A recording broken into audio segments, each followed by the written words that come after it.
You're listening to The Lyndia Grant Show. Think on these things with Lyndia Grant. Good evening, Radio 1 listeners. Thank you for tuning in to The Lyndia Grant Show. We are in our 15th year, and I say 16 because I was on Barbara Simmons for a whole year just before that. So 15/16, The Lyndia Grant Show.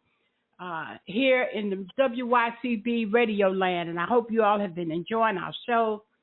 We're going to have as our second guest this week, the one and only Reverend Dr. Zina Pierre. She's celebrating the 7th anniversary of her church, and she's the president of the largest black caucus out in the state of Maryland. There's no other state caucus as large as the Maryland caucus. And she talks all about all of the black leaders in Maryland politics. So she'll be on the second half. But let's go to Dr. Julianne Malvo to hear what she's going to say to us. She's on every week. We're so happy to have her. A speaker extraordinaire, world traveler. I try not to say a lot because you all know her, but I want her to have as much time as she can to tell you what's going on, Dr. J. Well, Lyndia, first of all, congratulations on your 15-plus years. That's quite an achievement, and we appreciate you and the information you bring to the community. Thank you. Now, let me get jiggy with it. Let's get started. There was trouble in paradise, apparently. Mm-hmm. Elon Musk and Mr. Trump have fallen out. He went quietly. He said he was leaving. He did what he said he was coming to do. But the fact of the matter is that he has now sent out a tweet, basically criticizing the big, beautiful bill, saying that it's irresponsible. He is not happy with the big, beautiful bill. He calls it a disgusting abomination because it will increase the deficit. And when he came to Washington, he said he wanted to decrease the deficit. He promised all this stuff with the DOGE, Department of Government Efficiency, but the $2 trillion that he said he was going to save, that didn't happen. People are saying it might have been a couple hundred, maybe 300 billion, which is a lot, but it's a fraction. It's a drop in the bucket. And what do we know about this big, beautiful bill, which I just call it Big Ugly? That's just Big Ugly. What we know, especially, is that it will cut Medicare, Medicaid, especially Medicaid, and a number of other social programs. Now, the cuts of Medicaid threaten to take between 30,000 and 44,000 people off Medicaid. And this, according to a number of organizations, physicians' organizations, this could kill people. Mm-hmm. And so Joni Ernst, senator from Iowa, was at a town hall in her home state of Iowa, and she basically showed everybody how much she cares about anything. A woman yelled at her, "This will kill people." She said, "Well, people die anyway." Mm-hmm. What kind of thing is that to say? Every 12 minutes, somebody dies because they did not have insurance. 40% of people who don't have insurance are more likely to die than those who do have insurance.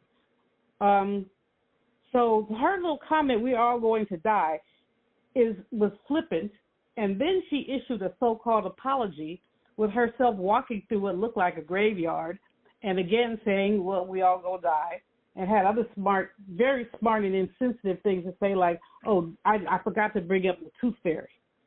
I heard that have to do with anything. Still making a joke. Yeah, very, very nasty, very callous.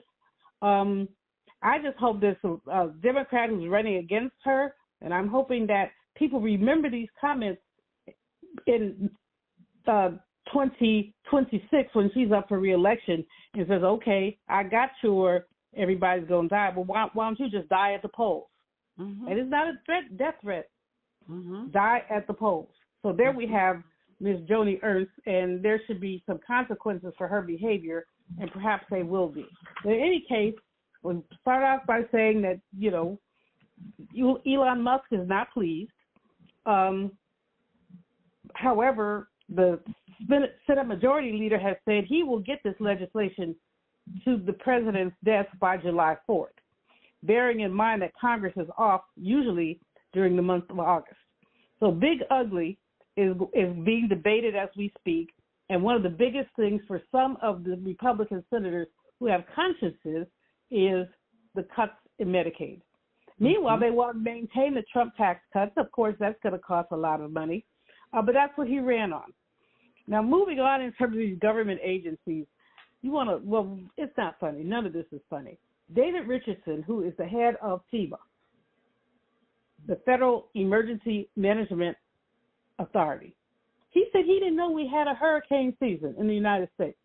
Now, later he said he was joking, but that's nothing to joke about. Hurricane season begins on June 1st. That was Sunday. And this year, we're projected to have between 13 and 19 hurricanes. Of course, we don't know everything we need to know, number one, because the Federal Weather Service has been cut. But secondly, FEMA is going to cut thousands of employees. Now, those are the people who rush to the site of the hurricane, provide assistance for people, help them fill out loan applications, doing all of that. So Richardson doesn't know that there's a hurricane season, so he probably doesn't know who's been cut and who hasn't been. He's not funny. Now let's go to tariffs. We thought it had receded from the national attention for a minute. The president said he was going to pause them until July, I believe, 9th. However, on Tuesday, he said that he was doubling tariffs on steel and aluminum up to 50%. They sent out letters to every country that we trade with telling them that they need to offer something in terms of tariffs or he will impose something. So he already has a blanket tariff of 10%, and how he says he may do more. The tariffs are burdening our economy in all kinds of ways. People don't know which way is up. You're going to pause the tariffs, then you're going to raise them. Businesses are saying, I'm not going to order anything until I have a better, clear view of what this president is going to do. But, if there's anything that he is not clear. And so we have a situation yet again. Now, he's running roughshod over agencies. He fired the head of the portrait gallery, a woman, Kim Sayette, who was the first woman head of the portrait gallery. He fired her. He said she believes in DEI and she's too liberal and blah, blah, blah, blah, blah, blah. I care about the portrait gallery. There are two great pictures of the Obamas in there, paintings of the Obamas in there. But there are other really wonderful paintings. But I care more about the precedents, because if he gets away with this, what happens to our National African American Museum? Or, frankly, to the Smithsonian, where Lonnie Bunch is the secretary? What happens to him? Now, his contract is up, I think, next year in 2026. So they may leave him alone because you want to go through all that trouble. But Congress is now saying this Smithsonian is a congressional institution. It is not a federal executive institution. And so I hope that Ms. Sayette chooses to sue, or that her team will sue. But here we go again. That's all we can say is here we go again. And, of course, we can't end today without talking about the political violence. Boulder, Colorado, some fool with Molotov cocktails. He had Molotov cocktails because he couldn't get a gun. But this anti-Semitic violence is unacceptable. Yes, it is. They're calling out Jewish people. All Jewish people do not support that war. So you don't know who you're bombing. Now, the man who did this, they've now seized his whole family, incarcerated all of them, wife and children. I think it's 4 or 5 children that they've chosen to lock up because they may be material witnesses. Who knows? What we do know is that there are just too many instances of this, and yet what has happened is that this president has used this as an excuse to attack Harvard, as an excuse to attack. So now he's using anti-Semitism. Now, he's using anti-Semitism while he's simmering in racism, to the point that commentators are beginning to call him out on his racism. They weren't doing that before, but they are now because it's just so blatant and so obvious. And so, as usual, Lyndia, it's been a busy week and a lot going on. And stay tuned because they're going to continue. He's going to do whatever he can to get away with whatever he can until someone steps up and stops him. All right. Thank you, Dr. Julian. And we'll talk about him being called the taco president next week. I don't have enough time to laugh with you about that today, but he hates that. Trump always changes his mind. Let's talk about that next week. Sounds like the winner. Thanks for being my guest today, Dr. Julian. We're going to go to a commercial break, and we'll be back in a moment. If it wasn't for my care coach at AmeriHealth, I probably wouldn't be so healthy right now. As a man, we don't get checkups or see a doctor regularly anyways. It's probably just a man thing because none of my partners go either. We know we should, but we just don't, and hope it works out. So what changed for you? AmeriHealth assigned me a care coach, somebody that gives one-on-one help, answer questions, explain things, and help set my appointments. She also helped me understand what having high blood pressure really means and ways to manage it so it doesn't kill me. It ain't nothing to play with. If you're a member of AmeriHealth, ask for a care coach. I'm glad I got mine. At AmeriHealth, if you need a care coach, you can have one. Just call us at 1-877-759-6224 to get connected. 1-877-759-6224. This program is funded in part by the government of the District of Columbia Department of Healthcare Finance. Mayor Muriel Bowser. Washington Informer religion columnist Lyndia Grant. Rosa Parks refused to give up her seat on a segregated Montgomery bus. In lectures on brotherhood, Ms. Parks often said, "People always say that I didn't give up my seat because I was tired. But that wasn't true. I was not tired physically. I was not old. I was 42. No, the only tired I was tired of giving in." Driven out of Montgomery by harassment and death threats, Detroit, Michigan became her new home. Rosa Parks will always be remembered as the mother of the civil rights movement. Raised in the AME church, she once said, "I remember finding such comfort and peace while reading the Bible." Read more in the religion column of the Washington Informer, an award-winning African-American newspaper. We don't report crime or gossip, just positive news. Pick up the Washington Informer or visit us online at WashingtonInformer.com. Call 202-561-4100 for more information. This is Frank Smith with the African American Civil War Museum in Washington, D.C., located at 1925 Vermont Avenue Northwest on the Green Line. Did you know that a recent study found that children who visit museums do better in school and in life than children who do not? So parents, teachers, and preachers, let's get moving.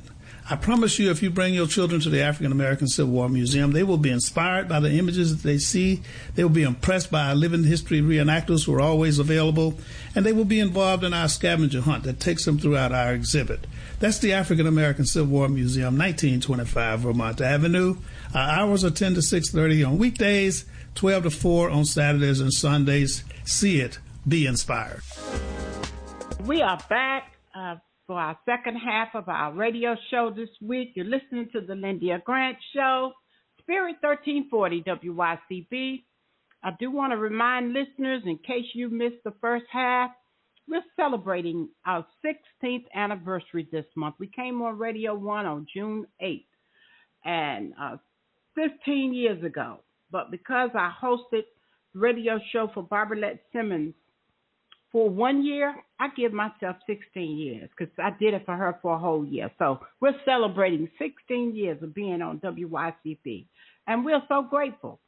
So this month, we have all these heavy hitters, and so we're starting off this week for our second guest, Dr. Zina Pierre, Reverend Dr. Zina Pierre. Reverend Dr. Zina Pierre has a lot of things in one motion. I wrote about her in my Washington Informer newspaper column, so if you picked up the Washington Informer this week, you're going to see quite a bit about her. Many of you may already know her, but I just want you to know that she's a pastor right now at Bethel Restoration Church in District Heights, Maryland, celebrating her 7th pastoral anniversary. And I'm so pleased to tell you that I was there for her afternoon service. She invited me, and I said, my spirit said yes right away. So welcome to the show today, Pastor Zina. And also I want to tell them this is a big month for her. She's also being honored with an award, a fundraising award. Pastor Zina is going to tell you all about it, but she's going to be honored on the 21st. It's an award called the Miranda Jackson Fundraiser Soiree. It's going to be on June 21st, a luncheon. So she is an awardee for doing an outstanding job. Welcome to the show today, Reverend Dr. Zina Pierre. Well, thank you so much, Lyndia, and congratulations to 16 years of the Lyndia Grant Show. Whether it's 15, 16, we thank God. Radio One is so fortunate to have such a jewel in you.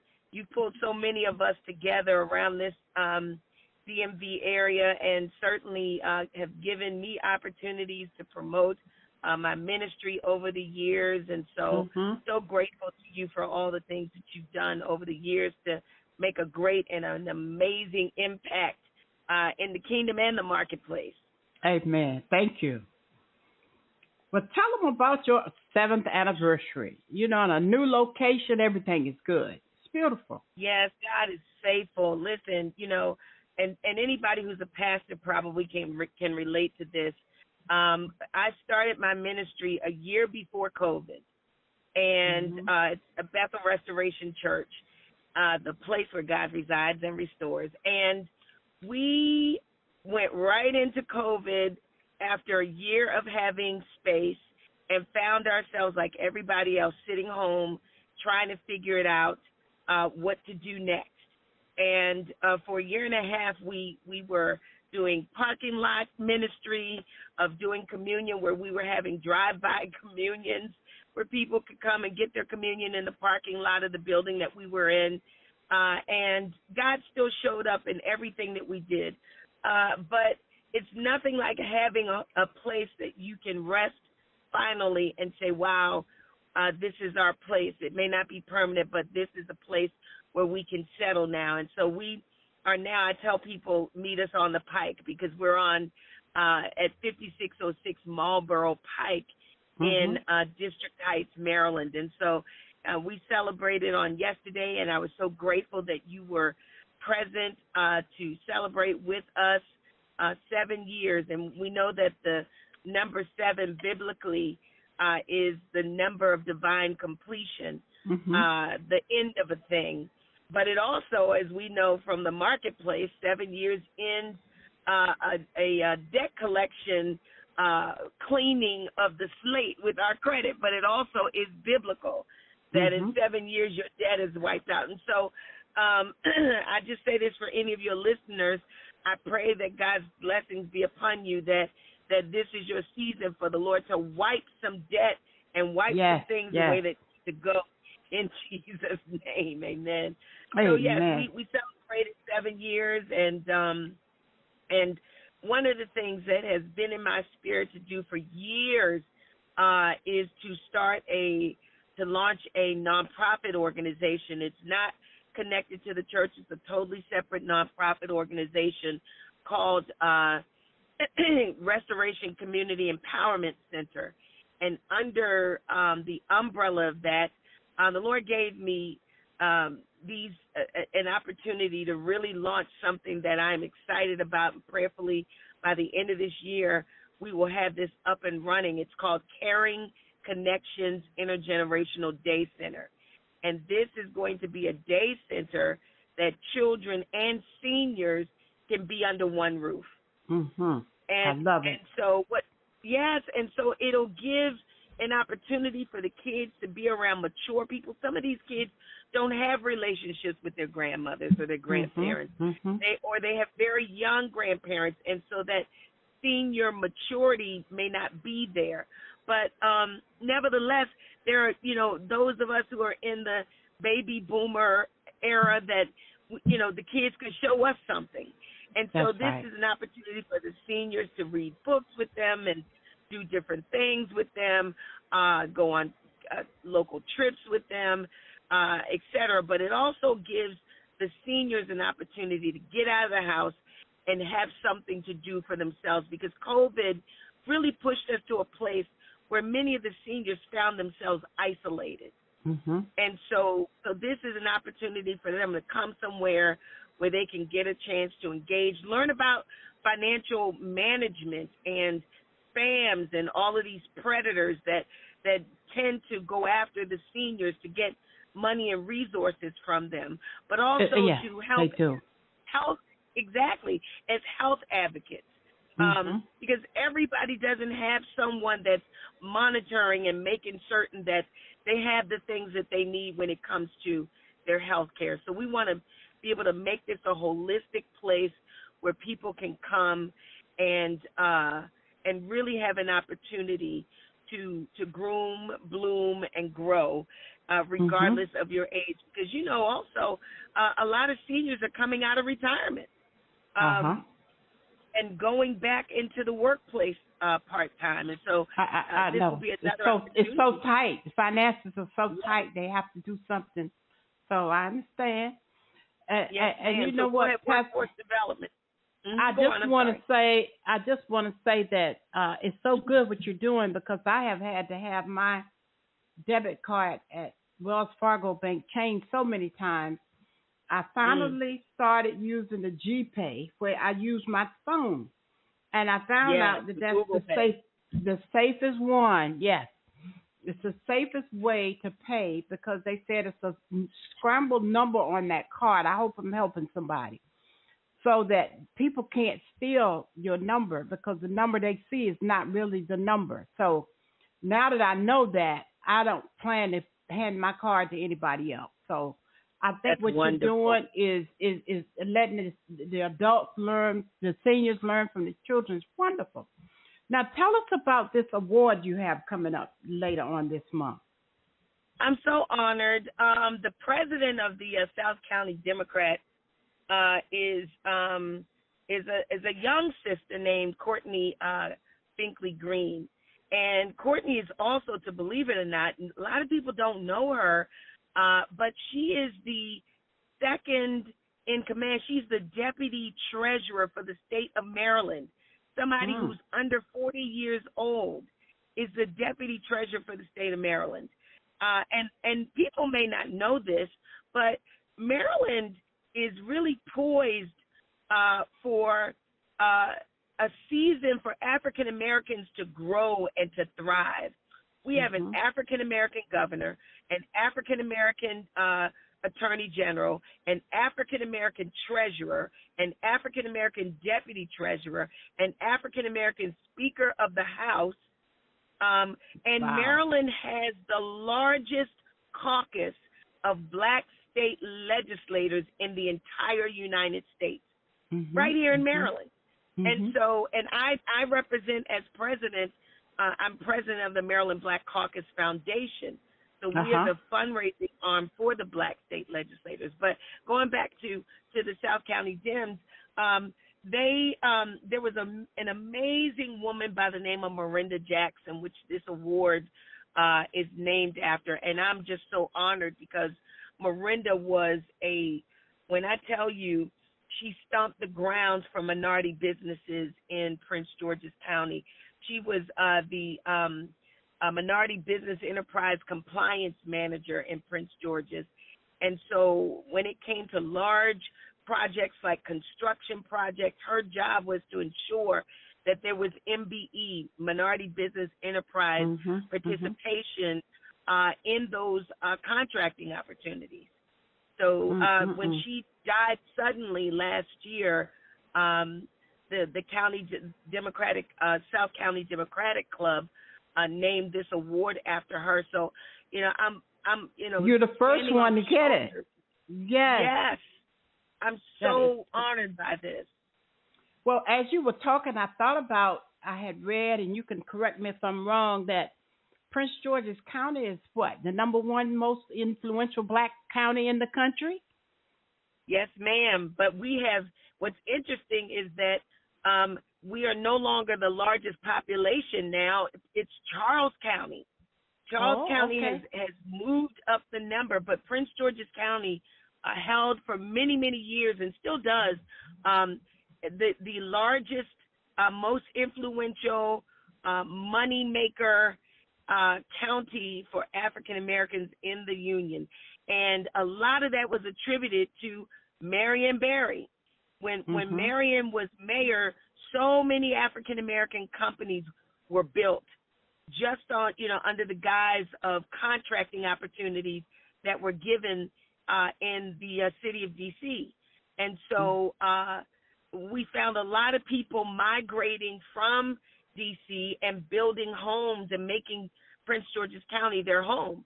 So, his legacy continues to live on as you drive through the county and see how many people are just, not just surviving, but thriving, even in this season of tough times that we're in. Yes. People are still managed to find a way to continue to do what they need to do.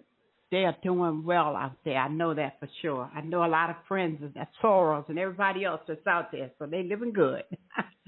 I want to thank you and just give you we don't have, our time runs out so fast. We're just about at the end of it already. Just close with whatever you want to say, and then I'll close out the show. But thank you for being my guest today. I am so honored. And again, happy 16th anniversary. Listen, I am also co-owner of a company called Quora Alkaline Water Bottling Company, Quora. And we're an African-American owned company. And I would pray that you would look us up online, but we want to be able to support all of the communities of people, particularly in this summer season where water consumption is what it is. But let me just say this really quickly, that we're in a season, particularly as African Americans, this is a season of resiliency. This is not a season for us to rest and worry, but this is a time for us to pick up our laurels and continue to walk, because God is doing some great things in the communities, and we are not people who lack ideas and vision. And so we just got to take what's already in us and work the plan of what God has already given to us. It might start as a drip like Ezekiel saw in the vision at the temple where the water was just dripping. But by the time he looked up again, the water turned from a drip to a river. And I believe that we're in that season where God is taking our drips and turning it into a river, but we just got to trust him. So thank you so much for this opportunity to be with you today. I am honored. Well, thank you. And even that parable that you just gave us was a blessing to the listeners. Thank you so much for being my guest today. Reverend Dr. Zina Pierre, celebrating 7 years as the senior pastor for Bethel Restoration Church. And say that motto, a place. Meet us on the pike, the place where God resides and restores. Bethel Restoration Church. 5606 Marlboro Pike. All right. Thank you for being my guest today. And that does it for the Lyndia Grant Show. Thank you for listening to the Lyndia Grant Show. Think on these things with your host, Lyndia Grant.